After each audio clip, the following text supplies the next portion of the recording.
First contact at the games.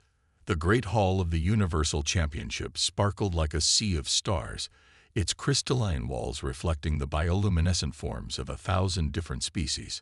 High Chancellor Vexra, a being of pure energy contained within an ornate metallic frame, stared at the notification floating before her with all 7 of her sensory nodes. "This must be a mistake," she declared, her voice resonating through the quantum communication field. "The species in question hasn't even mastered clean fusion yet." Senior Administrator Clofax, an arachnoid creature whose exoskeleton shimmered with neural patterns, scuttled forward on his gravity-defying platform.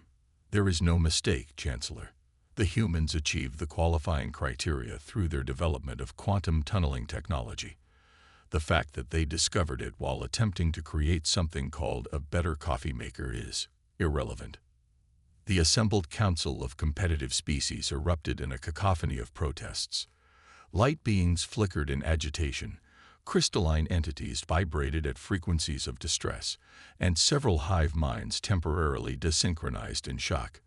"They still use combustion engines for planetary travel," protested Representative Zixix of the Silicon Confederation. "Their primary form of entertainment involves throwing spherical objects at each other," added Ambassador Murks of the Feline Dominion, their fur bristling with electromagnetic displeasure. Chancellor Vexra raised all 4 of her energy appendages, silencing the chamber. "The rules are absolute. Any species that achieves quantum tunneling capability must be invited to participate in the Universal Championship. We cannot make exceptions, no matter how primitive the species may appear." At that moment, the chamber's quantum sensors detected an approaching vessel. The human delegation had arrived, 12 hours ahead of schedule, having apparently discovered an accidental shortcut through space-time while their pilot was trying to adjust her seat. The massive doors of the Great Hall parted, and in walked, on primitive biological locomotion appendages, the first human delegation to the Universal Championship. Their leader, Captain Sarah Chen, strode forward with a confident grin that made several energy beings intensify their containment fields nervously. "Hope we're not late to the party," Sarah announced, her universal translator working overtime to convert her casual tone into something the assembled species could comprehend. Behind her stood her team. Dr. Marcus Williams, whose dark skin contrasted with his silver quantum computing interface, Maria Rodriguez, the engineer who had accidentally invented their quantum tunneling drive while trying to perfect her espresso machine, and James Lucky O'Connor, whose presence was a source of confusion since his official role was listed simply as wild card. Chancellor Vexra floated forward, her energy form pulsing with diplomatic colors. "Welcome, humans, to the 47th Universal Championship. We trust you have reviewed the competition categories." "Oh yeah," Sarah replied, pulling out what appeared to be an archaic tablet computer. "Though we have a few questions about the rules.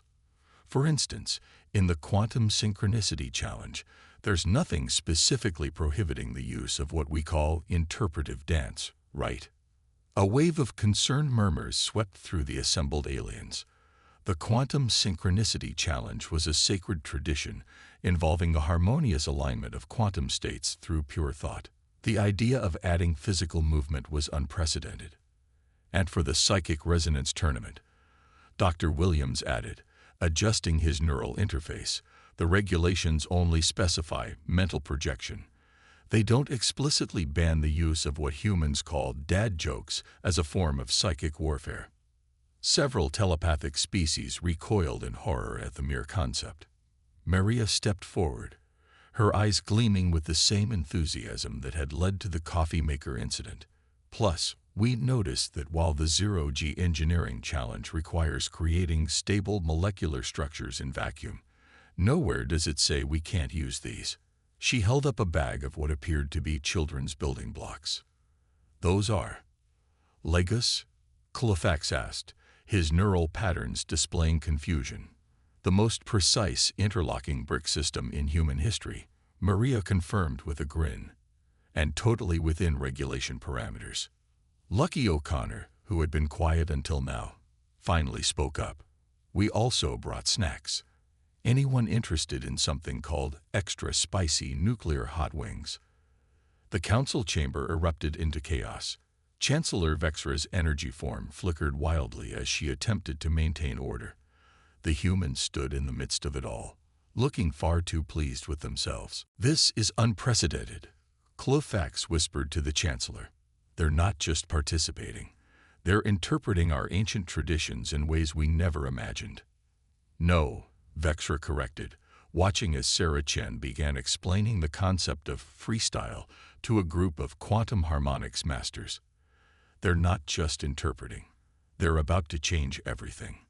And as the human delegation continued their preparations, trading jokes and strategic plans with equal enthusiasm, the assembled species of the galaxy began to realize that inviting humanity to their prestigious competition might have been either the biggest mistake or the most brilliant decision in the history of the Universal Championship.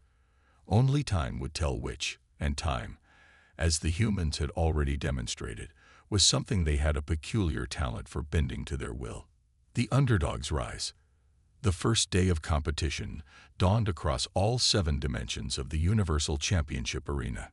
The quantum crystalline stadium shifted through impossible geometries, adapting itself for each event. In the competitors' preparation area, Sarah Chen watched her team gear up for their first challenges. "Remember," she said, helping Maria adjust her neural interface, "they're expecting us to fail spectacularly. Let's show them what spectacular really means." The morning's event was the Quantum Harmonics Symphony, traditionally dominated by species of pure energy who could naturally manipulate quantum states through thought alone.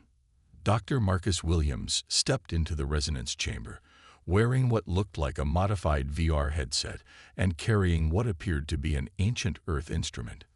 "Is that a theremin?" Sarah asked, raising an eyebrow. Marcus grinned, his fingers already dancing above the antenna.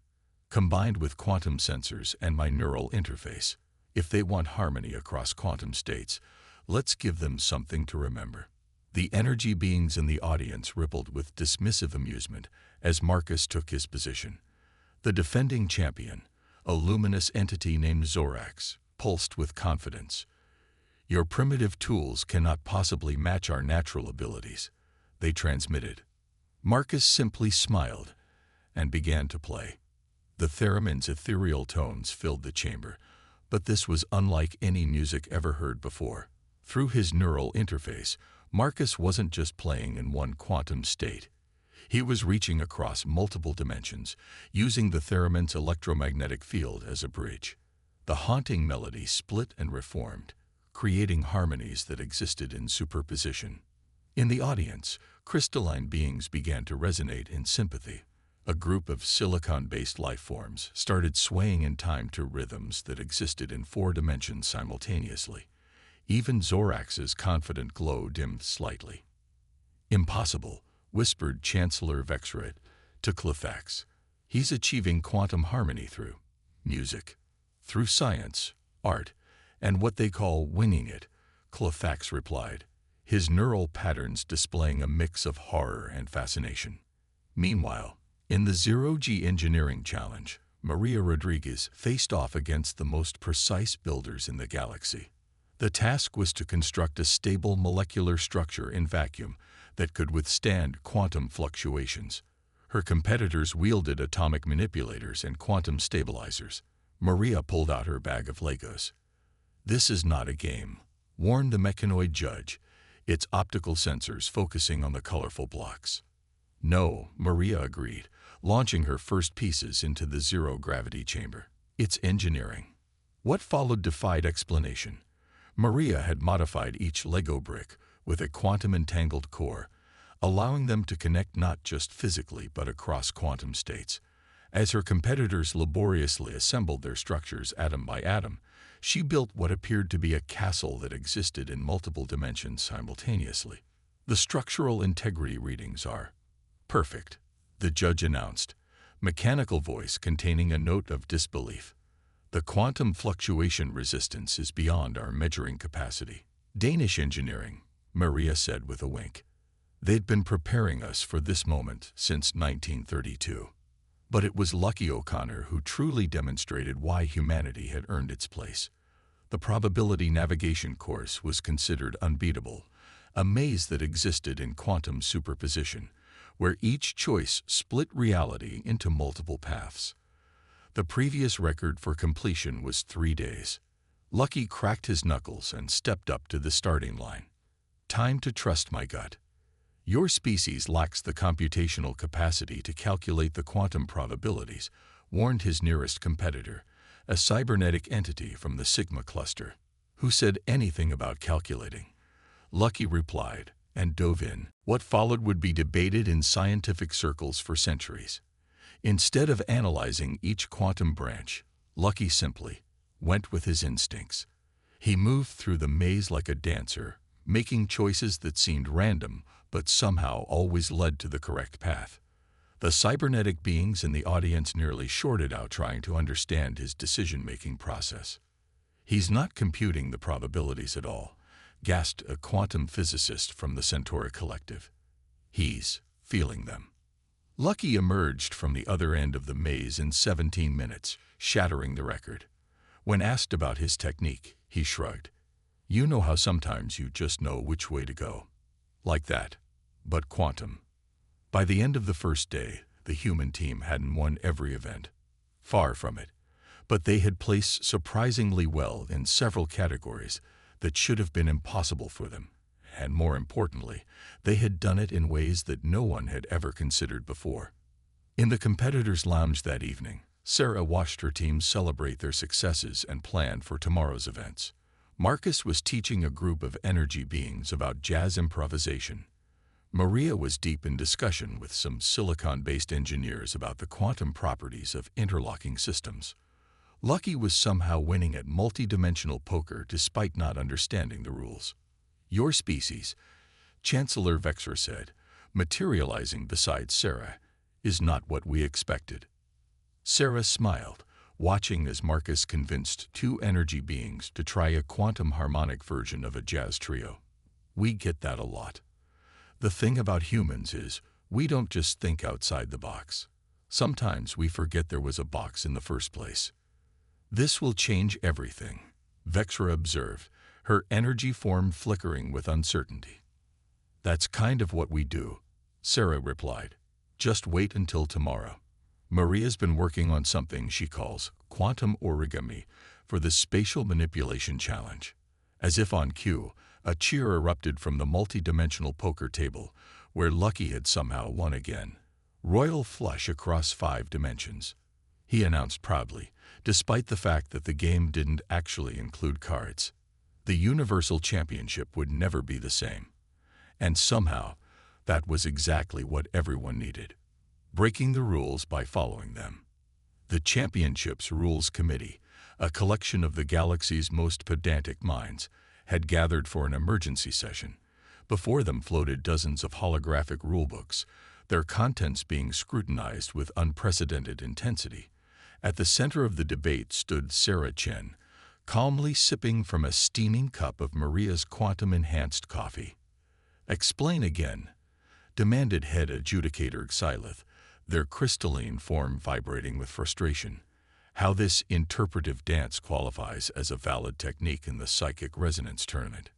Sarah took another sip.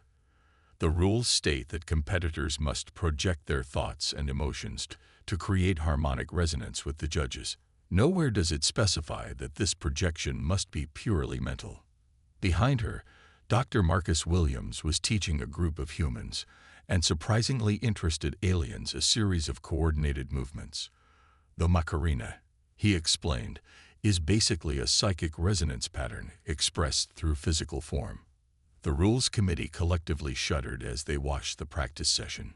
Several telepathic species had already filed formal protests, claiming that the mere sight of synchronized human dancing was causing unauthorized emotional resonance. But that's not how it's done, protested a quantum consciousness from the Void Collective. The tradition spans 50,000 years. Traditions evolve, Sarah replied.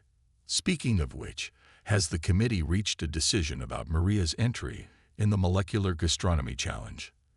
The mention of Maria's latest innovation caused several committee members to flicker in distress. The Molecular Gastronomy Challenge had always been a refined affair, where competitors restructured matter at the atomic level to create perfectly balanced sensory experiences. Maria had submitted her grandmother's chili recipe. The rules state that all entries must demonstrate molecular manipulation and produce multisensory effects. Colfax noted, reviewing the regulations, the human dish does technically meet these criteria, though I'm still not convinced that making the judge's face feel like it's on fire counts as a valid sensory response. It's called capsaicin, Maria chimed in, appearing with a new batch of test samples. Completely natural molecular structure. Anyone want to try version 2.0? The committee declined unanimously, still traumatized from the preliminary tasting. Meanwhile, in the quantum computing arena, Lucky O'Connor was causing his own kind of chaos. The challenge involved solving complex probability matrices, traditionally accomplished through pure computational power. Lucky had brought a deck of cards and a pair of dice. "This is not a game of chance," insisted his silicon-based competitor, their processors whirring in agitation. "Everything's a game of chance if you go quantum enough," Lucky replied, rolling the dice while simultaneously performing calculations on his neural interface. Somehow, impossibly, his random physical inputs were producing solutions faster than the pure quantum approaches. "He's using chaos theory to solve quantum equations," Dr. Williams explained to the bewildered judges. "We call it the Lucky method. Though technically, it's more about exploiting the inherent randomness of quantum systems through controlled chaos introduction." The real controversy erupted during the temporal synchronization challenge. Competitors were required to align themselves with various temporal frequencies, traditionally achieved through deep meditation and quantum consciousness. The human team's approach was different.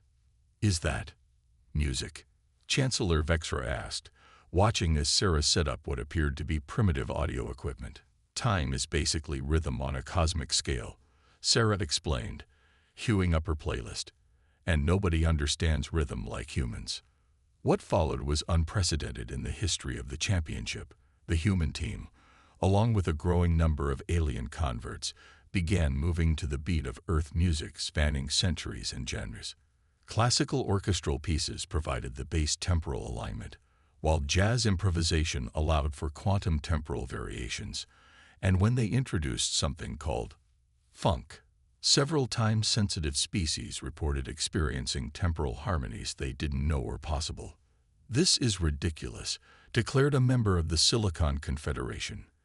"They're achieving temporal resonance through dancing, through the power of groove," corrected Marcus, as he taught a group of energy beings how to do the electric slide across multiple timelines. By the end of the day, the Rules Committee had added 17 new amendments to the regulation book, all specifically addressing human innovations. Yet somehow, the human team had already found loopholes in 12 of them. "Your species," Colfax observed to Sarah, "appears to treat rules as suggestions." Sarah shook her head. "Not at all. We take rules very seriously. We just like to explore all the possibilities within them. It's not about breaking the rules, it's about breaking expectations." As if to emphasize her point, Lucky chose that moment to win another round of quantum probability calculations using nothing but a rubber ball and what he called wall-bounce trajectory mapping. In the competitors' lounge, the atmosphere was changing. Where once there had been clear divisions between species, now there were mixed groups everywhere. Silicon-based entities discussed the quantum properties of rhythm with energy beings. Hive minds explored the possibilities of combining their traditional mental harmonics with human musical theory. Even the most conservative quantum consciousnesses were caught humming Earth tunes in multiple dimensions. "We may need to reconsider our entire approach to competition," Chancellor Vexra admitted to Sarah. "Your team's methods are unorthodox, but the results, and the effect on interspecies cooperation. That's the thing about humans," Sarah replied, watching as Maria taught a group of molecular gastronomists the finer points of making quantum-enhanced guacamole. We don't just compete to win. We compete to learn, to grow, to connect. And sometimes that means looking at the rules from a whole new perspective. As the day ended, the championship had changed in ways no one could have predicted. But as Sarah watched Lucky teaching a quantum consciousness how to play rock, paper, scissors across 11 dimensions, she knew they were just getting started. Mind games and muscle. The championship's fourth day began with an unprecedented announcement. The human team had proposed a new category, combined athletics. The mere suggestion sent shockwaves through the competitor ranks. Most advanced species had long ago abandoned physical exertion in favor of mental and quantum advancement. "You want us to run?" asked a being of pure thought, their consciousness flickering with disbelief. "With bodies. Not just run," Sarah Chen explained, standing before the championship council. "The course combines physical challenges with quantum puzzles and psychic barriers. It tests both mind and body. Everything together." The council chamber erupted in protests.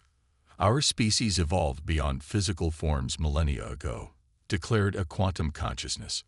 "And we respect that," Dr. Williams interjected, pulling up a holographic display. "That's why we've designed adaptable challenges for different physiologies. Energy beings can use energy manipulation. Silicon-based life forms can demonstrate molecular restructuring. The point is combining multiple forms of problem-solving." Lucky O'Connor, who had been uncharacteristically quiet, stepped forward. "Look at it this way. You've all mastered existing in multiple quantum states simultaneously. This is just adding one more state, the physical." The council deliberated for hours. Finally, Chancellor Vexra made the announcement. The combined athletics event would proceed. The human team had successfully argued that true universal competition should test all aspects of existence, including the physical. The course they designed was unlike anything the galaxy had ever seen. It started with a quantum maze that required both mental calculation and physical navigation. Competitors had to solve complex equations while maintaining their bodily forms, or in the case of energy beings, their energy cohesion, through a series of obstacles. Maria Rodriguez took on the first section, her modified Lego constructs forming bridges across quantum states while she physically parkoured across them. "Physics is just applied quantum mechanics anyway," she shouted, executing a perfect flip while simultaneously solving a probability matrix. The silicon-based competitors found themselves enjoying the challenge of molecular restructuring in real time as they moved through the course. Energy beings discovered new ways to maintain form while solving puzzles. Even the quantum consciousnesses admitted that coordinating multiple existence states while navigating physical space was intriguingly complex. Dr. Williams tackled the psychic barrier section with his unique combination of neural interface technology and what he called good old-fashioned hustle. While other competitors attempted to purely mentally overcome the barriers, he combined technological assistance with physical momentum. "Your approach lacks elegance," commented a telepathic entity, watching Williams literally roll under a psychic barrier while using his neural interface to deflect energy pulses. "Elegance is overrated," Williams replied, out of breath but grinning. "Sometimes you just need to get the job done." The final section of the course proved the most revolutionary. Competitors had to maintain quantum synchronization while performing physical tasks. Lucky O'Connor's turn drew particular attention, as he appeared to be dancing. "The quantum field responds to rhythm," he explained to the bewildered judges as he moonwalked through a series of probability fluctuations. Michael Jackson knew things about smooth criminal motion that quantum physics is just catching up to. But it was Sarah Chen who demonstrated the true potential of combining mental and physical capabilities. In the championship run, she faced off against the most advanced competitors from across the galaxy. While they struggled to maintain their forms through the physical challenges, Sarah flowed through the course like water. "She's not just solving the quantum equations," observed Clithax, his neural patterns displaying amazement. "She's feeling them, using her physical intuition to guide her quantum calculations." Humans never fully separated their mental and physical development. Chancellor Vexra noted, "We always saw this as a weakness, but perhaps." Sarah crossed the finish line with a time that shattered all expectations. Behind her, the course hummed with quantum energy, bearing witness to a performance that combined the best of both worlds: mental acuity and physical prowess, technological advancement, and natural intuition. In the competitors' lounge afterward, something remarkable was happening. Species that had never considered physical activity were discussing training techniques with the human team. Energy beings were experimenting with maintaining coherent forms while moving through space. Even the most cerebral quantum entities were exploring the possibilities of physical expression. "Your species," a silicon-based competitor said to Sarah, "has reminded us of something we had forgotten: the joy of existing in all forms, all at once." Maria, who was teaching a group of energy beings something she called quantum yoga, looked up with a smile. "That's the thing about humans. We never saw a reason to choose between mind and body, between science and instinct. We just keep finding new ways to combine them." As the day drew to a close, the championship had been transformed. The strict divisions between physical and mental competition had blurred, creating new possibilities that no one had imagined before. Species that had long ago abandoned their physical forms were rediscovering the pleasures of movement, while those who had focused purely on physical prowess were exploring the depths of quantum consciousness. "We may need to completely redesign the championship after this," Chancellor Vexra said to Sarah. "These combined events, they've changed everything." Sarah watched as Lucky taught a group of quantum consciousnesses how to play hopscotch across dimensional boundaries. "Change is what humans do best," she replied. "We're just getting started." Rewriting the stars. The final day of the Universal Championship dawned across all 11 dimensions of existence. The quantum crystalline arena pulsed with unprecedented energy, not just from the competitors, but from the enthusiasm of the most diverse audience ever assembled. Energy beings floated beside silicon-based life forms, while quantum consciousnesses shared space with organic entities. And everywhere, beings of all species were attempting human gestures, movements, and even the occasional high five. In the competitors' preparation area, Sarah Chen gathered her team for one last huddle. "Whatever happens today," she said, looking at each of them in turn, "we've already won something bigger than any competition." Around them, the evidence was clear. Maria's quantum-enhanced coffee had become the unofficial drink of the championship, with even energy beings finding ways to appreciate its dimensional properties. Dr. Williams' neural interface designs were being studied by species that had previously dismissed human technology as primitive. Lucky's chaos theory approaches to quantum problems had spawned an entirely new field of study, tentatively called O'Connor mathematics. The final event was unprecedented, a collaborative challenge where teams from different species had to work together to solve a complex quantum physical puzzle. The human team had been split up, each member paired with representatives from various alien species. "Remember," Chancellor Vexra announced to the assembled competitors, "this event tests not just your abilities, but your capacity to combine different approaches and perspectives. The goal is not just to solve the puzzle, but to discover new ways of solving it." The challenge began.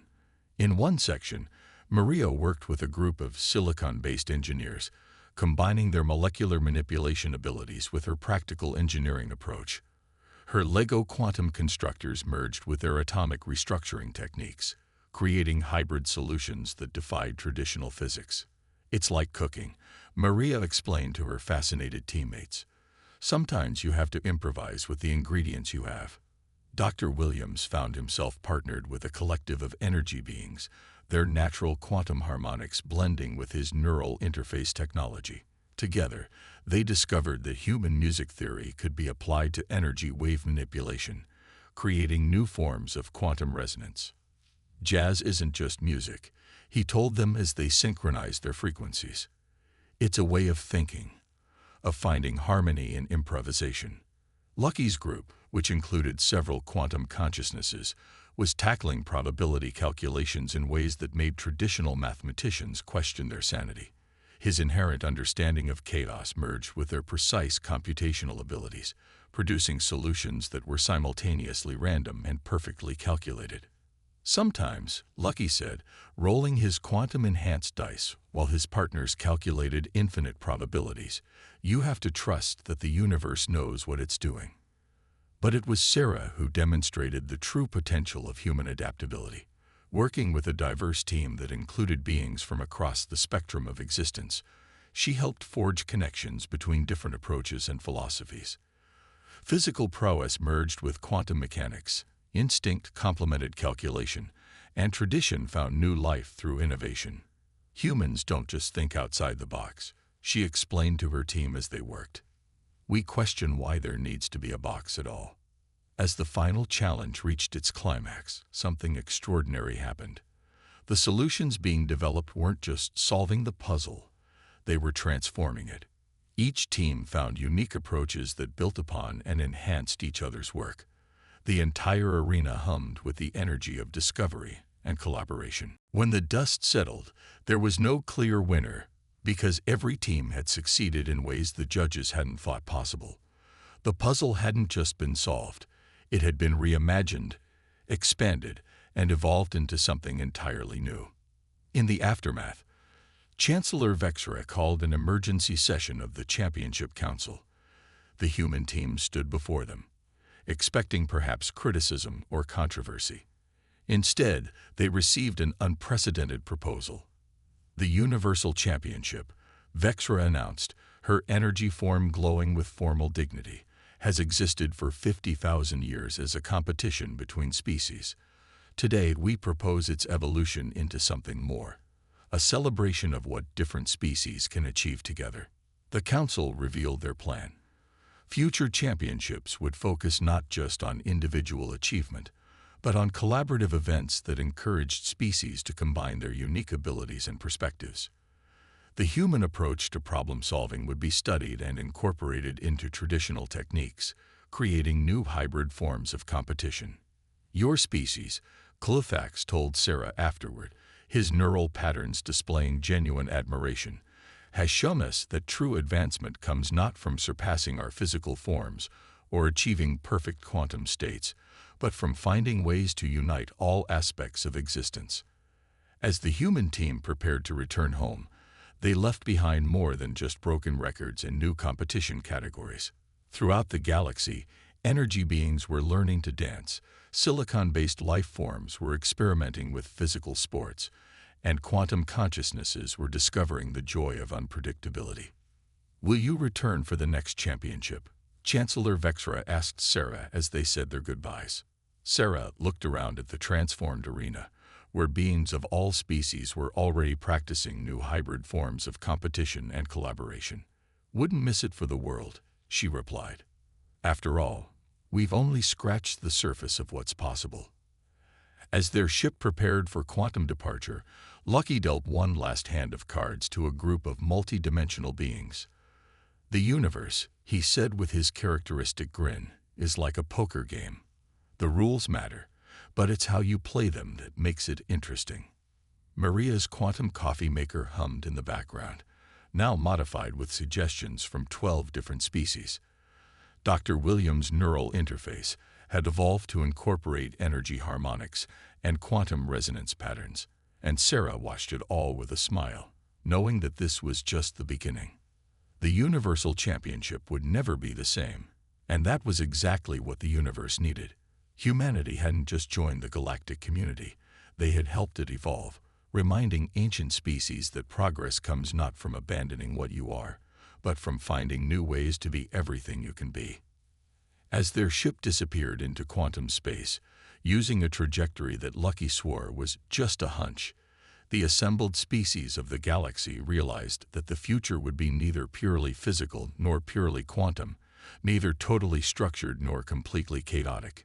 Instead, it would be something new, a combination of all approaches, all perspectives, all possibilities, just like humanity itself.